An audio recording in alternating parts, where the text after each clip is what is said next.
김기현 국민의힘 대표와 이뇨한 혁신위원장이 면담을 갖고 갈등설 진화에 나섰습니다. 더불어민주당은 비명계에서 이재명 대표에게 강성 지지층과의 결별을 촉구하고 나섰습니다.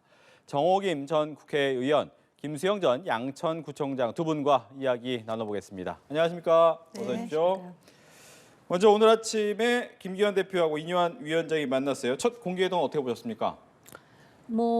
한 40분 넘게 얘기했다고. 그런데 막상 공개적으로 한 얘기는 김기현 대표가 제안 취지에 공감한다.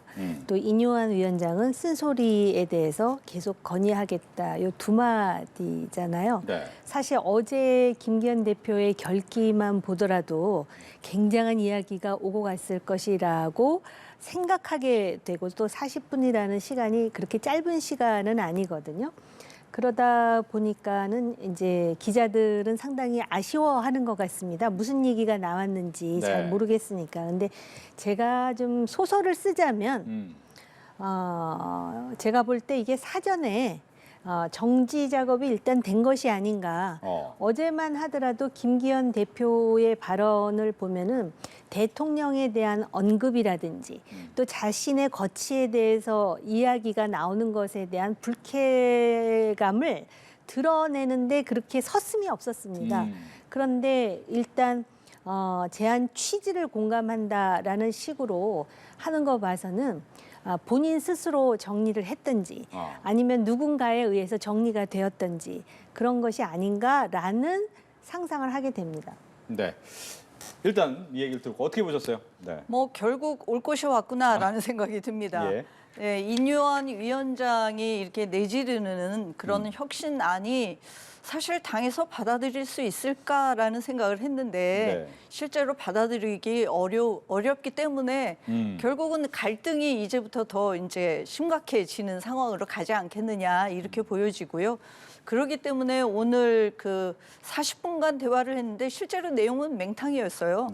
기자들이 봤을 때도 이게 무슨 내용을 40분씩이나 얘기했는데 실제로 나온 결과는 별게 없어서 오히려 김기현 대표가 앞으로 거취 표명이라든지 이런 거를 할 수 있는 고민의 시간을 좀 준 게 아닌가라는 생각이 듭니다. 예. 네. 그러니까 두 분의 의견이 약간은 유사한 부분이 있는데 그렇다면 이렇게 질문 드릴게요.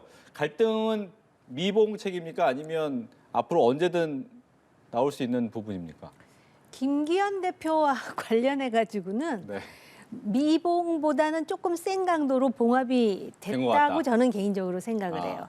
다른 분들은 아직까지도 오픈 퀘스천입니다. 그런데 이제 어찌됐든 혁신위원회가 지금 제시한 그 제안에 대해서 뭔가 실천이 되는 모습을 보여주는 것이 국민의힘의 혁신을 과시적으로 보여주는 것이라는 공감대가 일정 정도 있기 때문에 아마 이뇨한 위원장은 그것을 하려고 할 것 같고요. 그리고 이제 그 향후에 12월 되면은 이제 또 예비 후보들도 등록을 하게 되고 시간이 가면 갈수록 뭔가 그 다른 갈등 요소가 이제 또 드러나게 될 것 같습니다. 예. 앞서서도 뭐 이제 시작이다라고 한 거 보니까. 그 이뇨한 혁신위에서 사실 첫 번째로 해야 될 혁신은 당과 대통령실과의 분리를 했었어야 되는데 오히려 지금 윤 대통령의 윤심이다라고 끌어들였단 말이죠. 그거는 지금 혁신위의 안이 실제로 실행되기 위해서는 대통령실의 힘을 빌릴 수밖에 없다라는 신호인 거고요. 그런 측면에서 김기현 대표의 거취 표명은 고민해서 시간의 문제로 좀 남은 게 아닌가라는 생각이 들고 그리고 사실은 이런 혁신안을 지금 4호까지 나왔는데 이거를 빠른 시간 안에 하기가 쉽지 않습니다. 그 혁신위원회가 그러기 때문에 성공하기가 어려운 거고요. 그런데 이거를 막 밀어붙이는데 이뇨한 위원장은 본인이 있는 2달 동안에 어떻게든 성과를 내려고 하지만 실제로 당의 절차라는 것이 아무리 최고위에서 의결한다 할지라도 공천 뭐 관리위원회도 있을 거고요. 예. 공천관리위원장과 관리위원회는 그럼 무슨 역할을 합니까? 근데 거기서 전략 공천을 할 거냐, 어떤 범위를 할 거냐 이런 것들을 논의해야 되는데 아직 공관위가 구성도 안 했는데 혁신위에서 모든 걸 다 하려고 하는 거는 거의 혁신위원회가 아니라 지금 비대위원장의 역할을 좀 하려고 욕심을 낸 거 아닌가라는 생각이 들고요. 그런 과정에서 김기현 대표하고 갈등은 예정된 수순이었다라고 보여집니다. 네.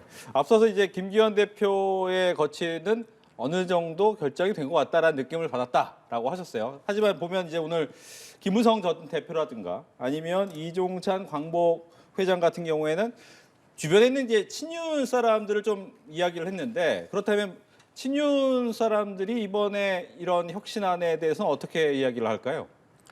지금 거세게 반발하지 않습니까? 친윤이 아닌 친윤이라고 하기는 좀 애매모호한 인사의 경우도 중진이라는 이유로 이름이 거론돼 가지고 상당한 불쾌감을 표시하던데 지금 이제 당의 그 소위 어른이라고 할 수 있는 김무성 전 대표라든지 이종찬 광복 회장 같은 분들은 결국은 국민의힘이 잘 되기를 바랄 거예요. 근데 이 과정에서 혁신을 보여줄 수 있는 방법이 제가 모두에도 말씀드렸듯이 일단 혁신위가 제시한 그 친윤 대통령 측근이었던 분들이 스스로 내려놓는 모습 하나가 지금 연출이 돼야 되는데 그게 안 나오고 있잖아요. 그 그림이. 그래서 그 부분을 아쉬워하는 건 사실인데요. 김무성 전 대표와 관련해서 한 말씀만 드리자면 이분이 그 얘기만 한 게 아니에요. 무슨 얘기를 했냐면은 대통령이 국민들에게 이기려고 하다 보니까 대통령의 정책 방향성이 옳더라도 이런 문제가 생겼다라는 사실은 그분은 그 얘기를 하고 싶었을 거라고 저는 개인적으로 생각해요. 왜냐하면은 바로 그것이 국민의힘이 여론으로부터 소구되지 못하고 또 지금 국민의힘이 혁신되어야 되는 중요한 이유 중에 하나라는 거를 말들은 안 하지만 다 알고 있거든요. 그래서 지금 어떤 면에서는 친윤 그룹이 반발하고 있는 거예요. 자기네들도 뭔가 친윤이라는 게 이제는 막 부담스럽게 느낀다라는 것이 여기저기서 방증처럼 나오고 있거든요. 그런데 대통령이 당에 대해서 가지는 영향력이라든지 또는 당무 개입 이런 것들이 오늘날 그 어떤 그 정당의 지지라든지 신뢰를 많이 잃게 만들었다라는 그 문제 의식 때문에 어떤 면에서는 혁신위를 끌어들였는데 혁신위 위원장이 오히려 대통령이 지금 소신 있게 하래요 하면서 마치도 대통령이 지금 당무에 또 개입하는 것 같은 모양새를 준 것에 대해서 굉장히 아쉬워하지만 네. 이 원로들의 이야기를 들어보면 그럼에도 불구하고 지금 혁신의 모습은 보여주되 이제 권력의 위치에 있는 정치인으로서는 더 이상 국민들 그리고 여론에게 이기려는 모습보다는 좀 겸허하게 나가라는 이야기를 원로 정치인이다 보니까 애둘러서 지금 완곡하게 얘기했는데 저는 그게 핵심이라고 봐요. 예. 친윤의 그러면 변화 내려놓기는 가능하다고 보십니까? 뭐 내려놓을 수밖에 없죠. 대통령의 눈치를 안 볼 수가 없을 겁니다. 어떻게 대통령을 이기겠어요. 하지만 나의 존재감은 이렇다라는 것을 보여주는 과정은 있을 수밖에 없다.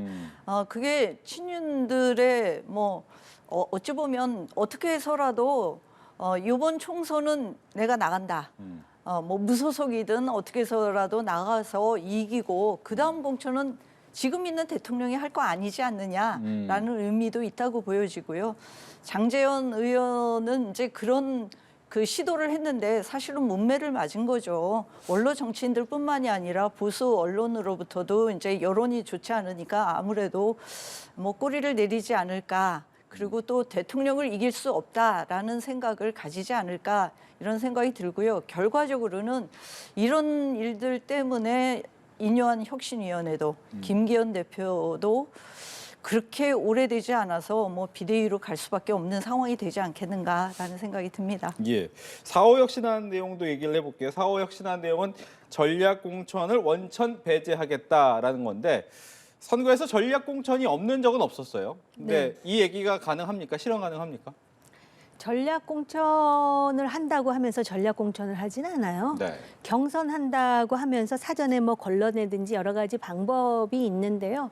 일단 국회의원을 뽑는데 당에서 공천을 행사한다는 이 자체가 결국은 여러 가지 전략이 들어갈 수밖에 없는 구도라는 거는 국민의힘뿐만 아니라 민주당도 마찬가지예요. 시스템은 다 갖춰져 있죠. 뭐 여론이 몇 퍼센트, 당원이 몇 퍼센트 그러지만은 그 과정 속에서 그 정당의 정말 그 주도권을 갖고 있는 사람들이 하는 얘기를 들어보면은 나한테 공천권이 있거든 이런 식의 얘기를 한 사람들이 얼마나 많았습니까? 그렇기 때문에 이것이 혁신안을 발표했다 그래서 아마 이거를 100%다 액면 그대로 받아들인 사람은 없을 것 같아요. 그리고 이제 여기서 보면 상향식 공천 얘기도 많이 나왔잖아요. 네. 그래서 또 김무성 전 대표가 공천권을 국민에게 돌려줘야 된다 그랬는데 국민에게 돌려준다라는 거는 공천 당에서 좌지우지 하지 말라는 의미예요.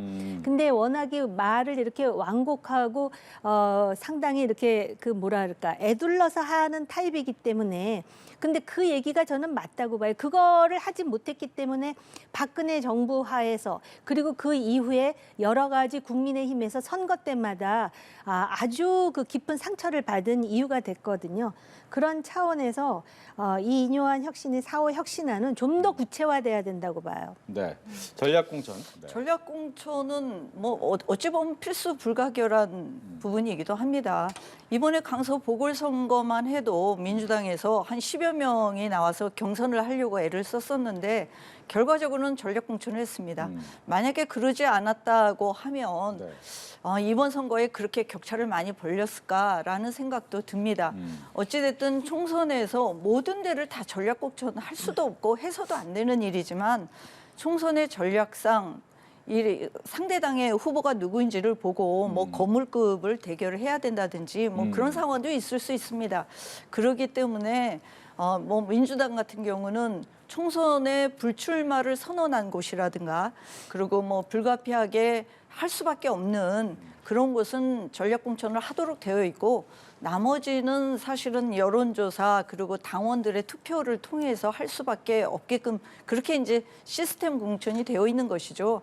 근데 아예 전략 공천을 원천 배제한다라고 하는 거는 아마 그 선언적인 의미로 말씀은 할 수 있을지 모르지만 실제적으로 총선 전략상 쉽지는 않을 것이다라는 생각이 듭니다. 그래서 이뇨한 혁신위원회는 의제만 말씀하시지 실제 실행은 안보하고 또 실행을 할 수 없는 안들을 지금 자꾸 제시를 하다 보니까 당에서 당연히 부담을 느낄 수밖에 없지 않겠어요? 예. 이 와중에 뭐 앞서 잠깐 이야기도 나왔지만 결과적으로 국민의힘은 비대위로 가는 거 아니냐 뭐 이런 얘기가 나오는 와중에 이준석 전 대표가 본인이 비대위원장을 맡게 되면 110석에서 120석까지 얘기를 했어요.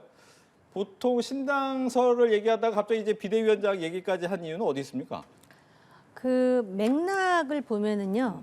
이제 비대위원장으로 한동훈 장관이 비대위원장이 되고 김기현 체제가 표현은 뭐하지만 무너질 것이다. 네, 막을 내린다. 네, 뭐 이렇게 이제 얘기를 하는 과정에서 자기가 과거에 이제 대선뿐만 아니라 지방선거를 해서 상당히 성공을 하지 않았습니까? 그러니까 자기 보고 지금 비대위원장을 하라면은 이만큼을 할 수 있는데 이것도 시간이 지나면은 이렇게 할 수 없다라는 취지였던 것 같습니다. 그러면서 과거에 그렇게 승리를 했지만 결국은 자기가 역적으로 몰리는 네. 그런 상황이 됐다라는 얘기를 서술적으로 하는데요. 어차피 신당을 하겠다고 마음을 먹었다면 가정법적으로 내가 비대위원장을 하면은 이렇게 할 거라는 이야기를 해서 이렇게 굳이 불필요한 오해와 곡해를 낳는 것이 과연 본인에게 바람직한가? 지금 오히려 사람과 새를 규합해야 될 텐데 이렇게 하면은 결국은 미련이 국민의힘에 있어서 뭔가를 해주기를 원하는 거 아니야? 비대위원장하고 대구 공천을 받으려고 지금 이렇게 풍선을 띄우는데 내가 아무것도 모르고 거기 신당하는데 참여하겠다고 하다가 낙동강 오리알 되는 거 아니야? 이렇게 생각하는 사람들도 있지 않겠습니까? 알겠습니다. 저는 그 이준석의 특유의 조롱하는 어법 아닌가라는 생각을 했습니다. 뭐 당을 향해서 당에서 지금 이준석을 쫓아냈는데 내가 가면 그 정도는 할 수 있다. 근데 너네들은 못할 것이다라는 조롱하는 어법이 아닐까라는 생각이 들고요. 그렇지만 얕게도 사실 120석 정도는 조금만 잘하면 그 정도는 얻을 수 있는 또 그 의석수란 말이죠. 양쪽 당이 정말 당대당으로 큰 거대 여당이 하면 뭐 120석 전후가 될 수밖에 없어요. 팽팽하게 붙는다고 하면 정말 뭐 문제가 돼서 뭐 다른 사람이 나와서 총선을 그 진두지휘하면 그거보다 더 안 될 것이다라는 얘기를 하는 거고요. 그래서 뭐 그런 가능성을 두고 염두에 두고 또 한 거라기보다는 본인이 신당을 만들기 위해서 자꾸 이제 뭐랄까 이렇게 관심을 받기 위한 그런 어법이 아닐까라는 생각이 듭니다. 예. 이 와중에 뭐 앞서 이야기가 계속됐지만 한동훈 장관의 등판설은 계속 제기가 되고 있습니다. 이번 선거에 무슨 역할을 할 것이다라고 하는데 이번에 또 대구 간 것도 얘기가 되고 또 부인의 이제 활동 역시도 사진에 나오고 어느 정도 이제 포석을 깔았다 이렇게 봐야 됩니까? 어떻습니까? 저는 그동안에는 한 장관의 어떤 그 정치권 진입에 대해서 굉장히 조심스러운 입장이었는데요. 요번에 대구 가서 발언하는 것을 보니까 결국은 시기의 문제가 있지 정치를 할 것이다라는 생각을 강하게 갖게 됩니다. 왜냐하면은 범죄 피해자 뭐 보호라든지 이런 것 때문에 법무장관으로서 간 것이다라고 들었는데 거기서 이렇게 발언을 하는 걸 보니까 대구 시민들 여러분 존경합니다. 그러면서 대구가 6.25 때 그 최후의 보루로서 또 그 시민들이 얼마나 그 국토 수호를 위해서 노력했으며 또 산업화 뭐 이런 얘기를 하는 걸 보고 전 법무장관의 발언이 아니라 완전히 정치인의 어법이다라는 생각이 들었고요. 그다음에 총선 출마 요구에 대해서 의견은 많을 수 있다. 저는 총선 출마 절대 안 합니다. 이렇게 얘기를 안 하더라고요. 그리고 얼마 전에 그 음악회인가 전시회인가 왜 깜짝 그 등장을 해가지고 또 많은 사람들이 환호하고 뭐 사진을 찍고 이런 모습이 나오는데요. 제가 볼 때 그 전형적인 그 정책 결정자 또는 행정부의 고급 관료들의 행동하고는 분명히 다르다. 정치적인 그런 언행이 늘어나고 있다라는 점에서 가능성이 커지는 것 같습니다. 예. 뭐 이미 정치적인 행보를 하고 있었던 것이죠. 발언도 그렇게 해왔었고 발언의 수위도 점점 높아지고 있습니다. 뭐 이번에도 정치적으로 발언하면서 뭐 후지게 했다 뭐 이런 발언이 사실 국무위원 입에서 나올 얘기는 아니라고 보여져요. 뭐 그것만이 아니라 여러 가지 행보들을 보면 이미 정치적인 행보를 하고 있는 것이고 그래서 권유하기는 빨리 나와서 정치 제의를 하셔라라는 거고요. 이미 저는 총선 행보만이 아니라 다음 대선까지 바라보면서 다니고 있다. 예전에도 전남 영암인가요? 거기 현대자동차 거기도 가서 또 그렇게 발언도 하고 뭐 통합을 할 것처럼 그렇게 얘기했던 발언들도 그렇고 이번에 대구 행보에서도 대구를 보면서 한 번도 적에게 내준 적이 없다 이런 얘기를 하셨단 말이죠. 그런 발언들도 봤을 때 그냥 단순히 총선 행보만이 아니라 이후까지 바라보고 대선 행보를 하고 있는 거 아닌가라는 생각이 듭니다. 그래서 이분이 뭐 비대위원장 이렇게 해서 나섰을 때 얼마나 중도표와 국민 대다수의 호응을 얻을 수 있을지 그거는 한번 지켜봐야 될 것 같다라는 생각이 듭니다. 알겠습니다. 이제 국회에선 여야가 횡재세를 놓고 좀 이야기가 많습니다. 특히 이제 민주당 입장에서는 횡재세를 도입해야 된다. 또 국민의힘 입장에서는 이거 포퓰리즘 아니냐 이렇게 얘기를 하고 있는데 먼저 민주당의 입장부터 들어보겠습니다. 포퓰리즘은 김포시를 서울시에 편입해야 된다는 것이 정말 포퓰리즘이지요. 이거는 금방 도입할 수도 없고요. 그리고 뭐 논의하는 것 자체가 이런 생각을 할 수 있을까라는 게 정치인으로서 좀 의아할 정도였었는데 지금 아마 주워 담기도 어려울 거라고 봅니다. 횡재세는 사실 이번에 갑자기 나온 얘기가 아니라 올해 초에 1월 달에도 이재명 대표가 한번 제안을 했었어요. 이렇게 뭐 생산성을 높이고 혁신을 해서 기업이 그렇게 해서 어떤 이득을 본 것이 아니라 단순히 이자율이 높아지고 또 기름값이 올라서 에너지 비용이 올라서 그렇게 해서 기업이 이렇게 횡재하듯이 많은 비용을 많은 영업 이익을 얻게 되고 그걸 자기네들끼리의 잔치로 벌어지는 것을 보고 국민들이 많이 분노했습니다. 그리고 국민들의 호응을 또 얻고 있는 것이기도 합니다. 그렇기 때문에 이 횡재 세금이라고 해서 그러는데 이걸 세금이 아니라 부담금 뭐 이런 식으로 해서 정말 이자 때문에 고통받고 있는 서민들과 또 취약계층들에게 이런 걸 가지고 정말 뭐 그들을 구제할 수 있는 그런 자원으로 쓸 수 있다고 하면 도입할 만하다라는 생각이 듭니다. 예. 우리나라의 그 헌법적 가치 중에 자본주의 시장 경제 그리고 경제 민주주의가 굉장히 중요한 두 축인데요. 지금 그 자본주의를 운영하는 과정에서 특히 금융기관이 굉장히 그 이자 장사라고 보통 그러는데 고금리로 이익을 엄청나게 본다 이겁니다. 그래서 그 이익을 본 금융기관을 대상으로 해가지고 뭔가 그들은 많이 벌었으니까 그리고 그것이 어떤 그 노력의 소산이라고 보기 어렵고 민생이 어려우니까 이거를 이제 횡재세로 거두자라는 것에 대해서 여론은 물론 찬성할 겁니다.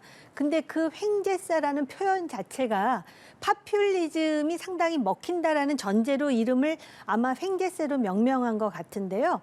뭐 여러 가지 방법이 있을 겁니다. 그런데 제가 볼 때는 일단 그런 구도가 만들어진 시스템을 어떤 식으로 정책적으로 좀 전환시킬 수 있는지에 대한 그 입법부 내의 어떤 고민이 우선이다라고 생각을 하고요.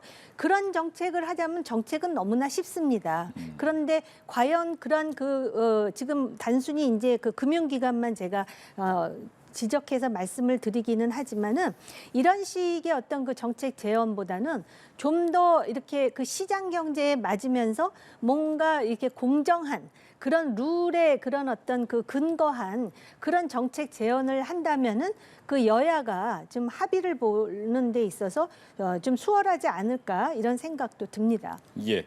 민주당 얘기 조금 더 해볼게요. 비명계 의원 4명이 만든 모임이 있죠. 원칙과 상식. 어제 이제 모임이 출범됐는데 보니까 여기에 이낙연 전 대표가 이 취재에 수긍했다라는 얘기를 나왔어요. 이거는 네. 이낙연 전 대표가 이제 총선을 앞두고 다시 한번 등판하는 거 아니냐라는 생각이 또 드는 부분도 있고 어떻게 들으셨습니까?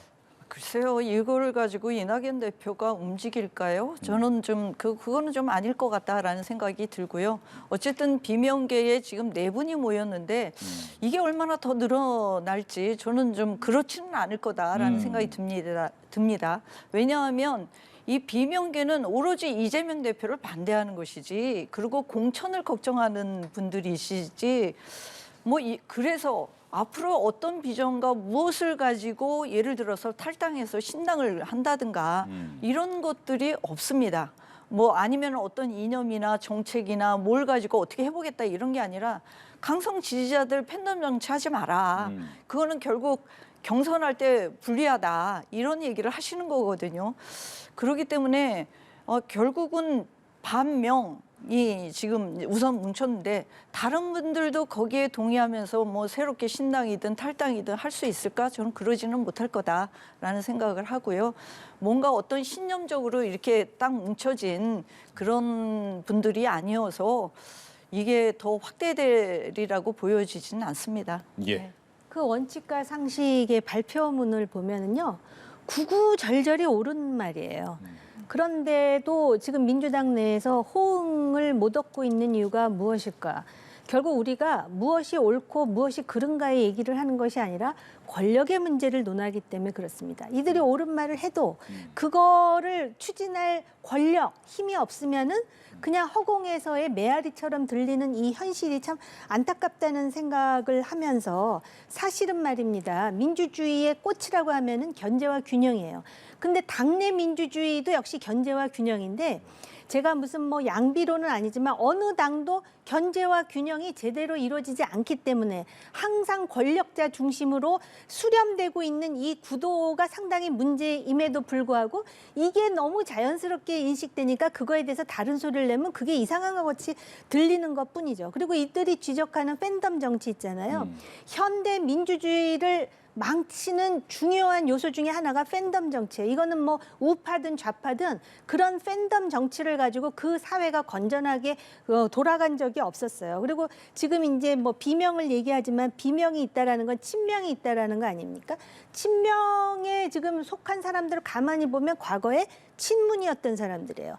제가 볼 때는 이거는 민주당의 업보 같은 거예요. 민주당 원래 본래 민주당은 이렇지 않았어요. 그러니까 옳은 소리를 하는데 그게 잘 받아들여지지 않고 또 선거 때가 되고 공천을 받아야 되는데 공천이 시스템에 의해서 된다고는 하지만 결국은 이 당 대표의 어떤 입김이라든지 권한이라든지 역할이라는 것이 상당히 중요하다라는 거를 말은 안 한다 해서 모르는 건 아니거든요. 이런 구도 속에서 외로운 싸움들을 지금 하고 있는데 제가 보더라도 힘이 너무 약하다라는 아쉬움이 있습니다. 네, 그 힘이 약한 이유가 있습니다. 예를 들면 그런 것이죠. 뭐 혁신 민주당에서 혁신을 해야 된다. 다 같은 생각을 또 같은 얘기를 하고 있습니다.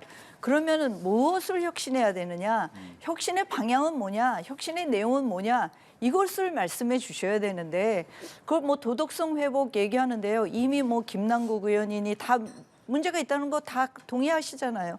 민주당에서도 마찬가지예요. 그렇기 때문에 그분들이 이미 탈당을 했는데 그분들을 우리 당에서 다시 불러내서 조사를 하고 또 뭐 그렇게 해서 도덕성 회복을 해서 어떤 징계를 주고 이럴 수는 없는 거란 말이죠. 그러니까 대안도 없고 어떤 방향성을 제시하는 것이 아니라 그냥 막연하게 혁신해야 된다라고 얘기하니까 이게 공감을 얻기가 어렵다. 그리고 팬덤 강성 지지층 결별해야 된다.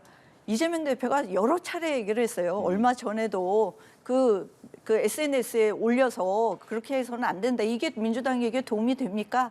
라는 것까지 얘기를 했단 말이죠. 그러면 그런 것들을 다 지도부도 그렇고 이재명 대표도 얘기를 하는데 결별 지지 선언이라는 것이 선언만 한다 그래서 강성 지지층이 떨어져 나갑니까? 또 그리고 그분들의 생각도 결국은 당원들의 대다수의 또 당원들의 생각일 수도 있는 거예요. 그런 점들을 인정한 상태에서 현실적으로 어떻게 더 나은 민주적인 가치를 가지고 있는 그런 당의 정체성을 가져갈 것인가를 좀 대안을 제시하면서 비판을 하셔야 그래야 공감을 얻을 수 있을 것이다라는 생각이 듭니다. 네, 이렇게 해서 두 분과 함께 정치권 이슈 이야기 나눠봤습니다. 오늘 얘기 잘 들었습니다.